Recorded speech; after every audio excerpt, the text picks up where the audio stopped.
Parashat Lech Lecha. Hoje vamos aprender um pouco mais de Avraham Avinu e quais são as suas características.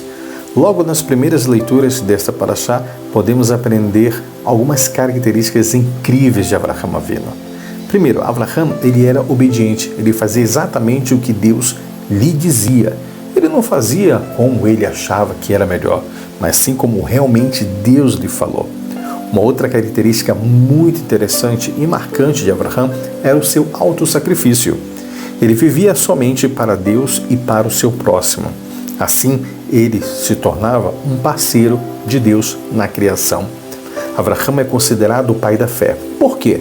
Porque ele embarcou em uma viagem sem saber o seu destino, confiando apenas em promessas. Será que nós estamos prontos para fechar os nossos olhos e pular, tendo fé completa de que Deus nos protegerá? Deus diz para Avraham ir embora. Sim, embora para onde? Se desprender de seus valores anteriores. Da casa do seu pai significa da sua própria sabedoria, da sua má inclinação. Não seja sabichão, não racionalize as coisas de Deus. Afasta-se da materialidade, dos seus desejos físicos.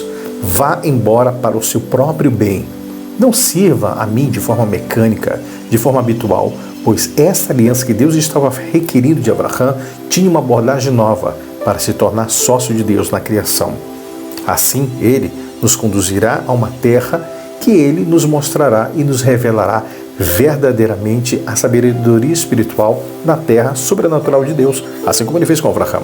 Como todos os bens que havia ganho. O que significa isso? Falando de Brahot, o povo de Israel nunca foi constituído materialmente de bens poderosos ou grandiosidade. Mesmo na época dos nossos grandes reis, como David Melech e Shalom Hameler, a paz esteja com eles, essas bênçãos não se referem a materiais, mas sim da responsabilidade, a grandeza espiritual que nos foi dada de difundir o conhecimento do Criador no mundo. Não é pela força, nem pelo poder, mas pelo meu espírito, diz Hashem. Avraham era grato a cada promessa que Hashem lhe fazia. Por isso ele edificou altares. O primeiro Mizbeach, altar, que ele fez foi através do agradecimento, oferecendo o melhor para Deus, agradecendo pelas promessas. Ela foi dada a Hashem e ele acabou habitando em Betel. Aonde é Betel? Betel, casa de Deus. Mais uma vez ele edificou um segundo Mizbeach para Hashem, invocando o nome de Deus. Mesmo sabendo de todas as promessas, ele invoca: Deus, seja a minha salvação. Os altares, os korbanot, os sacrifícios, eles alimentam o mundo, eles sustentam, atraindo bênçãos, pois a gratidão atrai a bênção. E elimina os maus decretos, expia todos os pecados, e eles fazem o povo de Israel ser querido aos olhos de seu Pai Celestial quando se voltam em Teshuvá.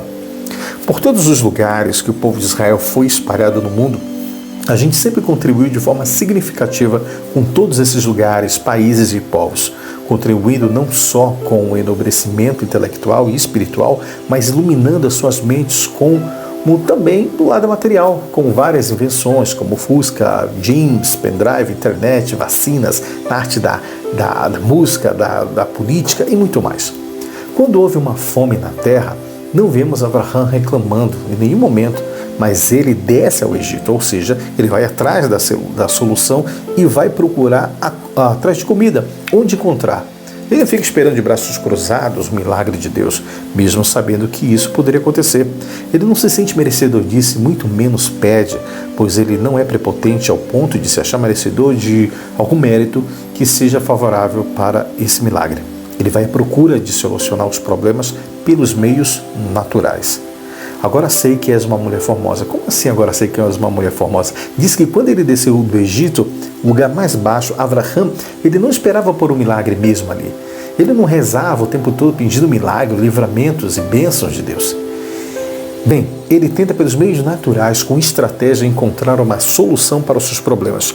Diz os nossos sábios na passagem da travessia do Mar de Juncos que quem conta com milagre, o milagre não vem.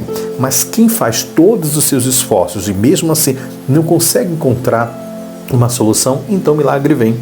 Avraham segue a mitzvah de resguardar a sua vida. Ele não mentiu ao dizer que Sara era sua irmã.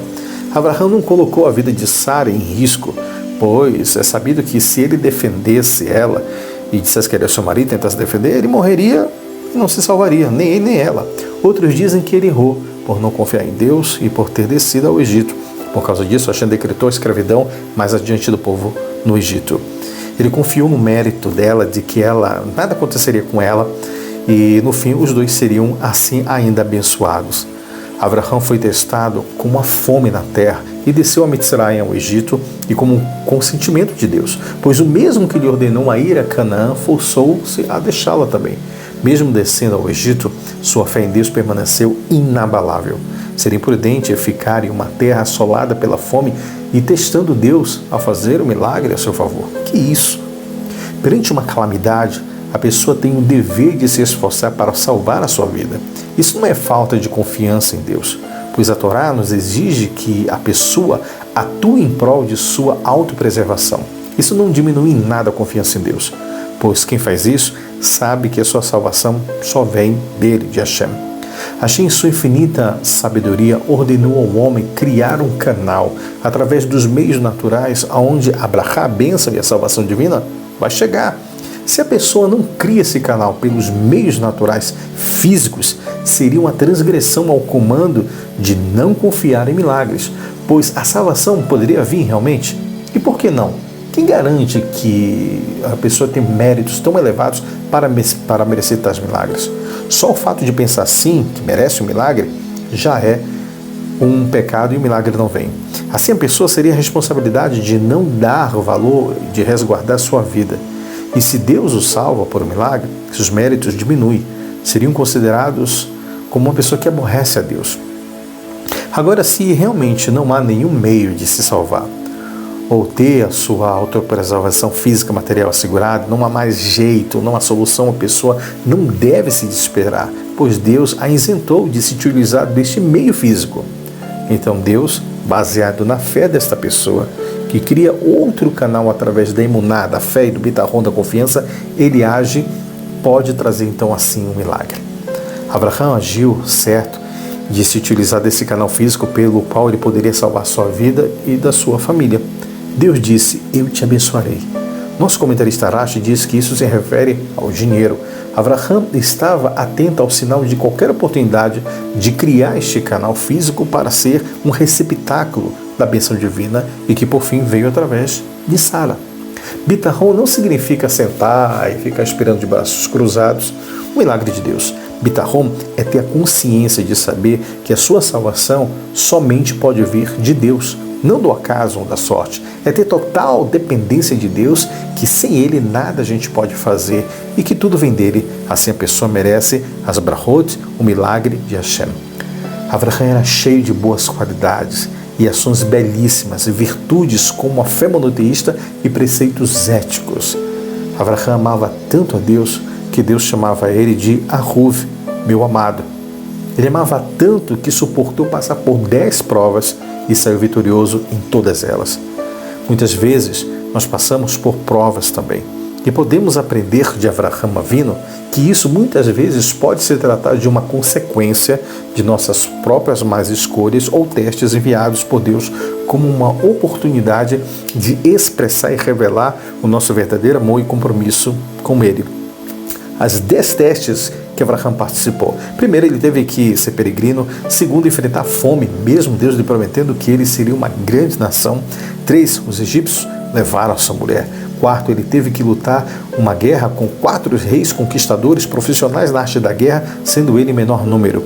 5, teve que tomar outra mulher em vez da sua própria mulher que ele amava para ter um filho. 6, pela ordem de Deus, ele teve que se circuncidar em idade avançada. 7, novamente a sua esposa foi tirada dele em Avimelech. 8, depois de ter gerado o filho Yitzhak, ele teve que ouvir a ordem da sua esposa de expulsar a concubina Agar. 9, depois de ter gerado o seu filho Yitzhak, ele teve que mandar embora o seu outro filho Ismael. E 10, teve que oferecer o seu filho Yitzhak como korban sobre o Misbeach.